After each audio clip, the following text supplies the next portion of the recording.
Stop it! Ah! Got it. All right, well, hello and welcome again to another episode of Mike Takes the Mic. We're here with Christopher Dyer, headmaster at Reborn Martial Arts here in Springfield, Virginia. And not so much a question today, I'm here to confront on an issue I don't entirely agree with. And that is this. In your black belt video, what is a black belt? Who gets a black belt? How does one get the black belt? You made a very strong argument for the fact that if you aren't training, you're no longer a black belt. I don't entirely agree with that. I love this.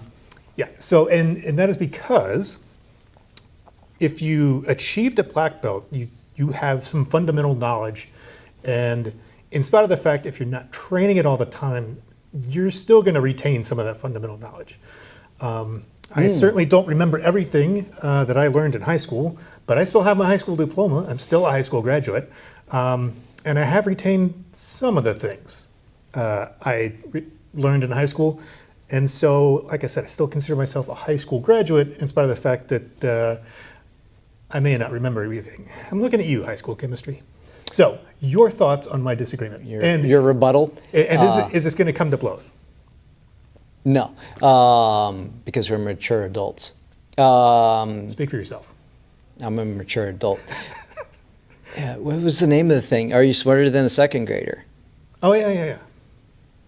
Was that, That's my rebuttal, is you might be a high school graduate, but you might not remember how much stuff you've forgotten. Yeah, so I recently was looking into this. There's been some new research done about how long you can go without exercise, and you retain your physical abilities.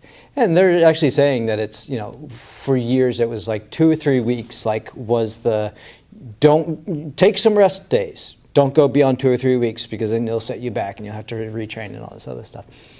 And they're saying now, some research is out there that you can actually go a little bit longer, 2 or 3 months, before you start seeing a detriment in your balance, your physical ability, your coordination, all that.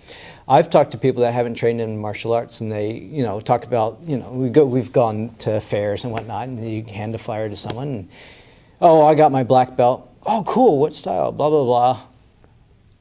40 years ago. It's like,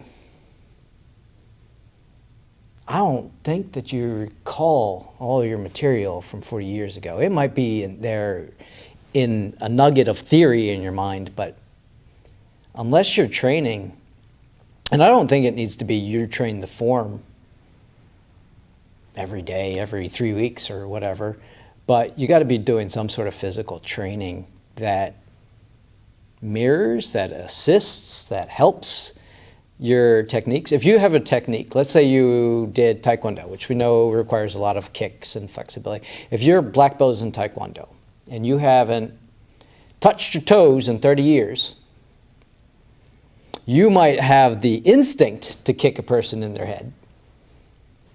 You see where this is going? I do, but they still went on the journey and earned a black belt. Yes. So technically, they are still a black belt. They still hold a black belt. Yep. Yep. You're right. And that, folks, is how growth happens. You think about it, you debate it, and then you come to terms. Yeah, I'm wrong. You're right. They are still a black belt. They are a black belt. And that's nobody's taking that away, unless they've done really bad and their instructor takes their black belt away. You have to really mess up for that one. Yeah. And that's not to say that your argument is not without, merit. It certainly is, and definitely one should make a distinction if you present yourself. Oh, I have a black belt. Okay, you earned the credential, you went through the journey, versus, and especially in your line of work as an instructor, you need to be.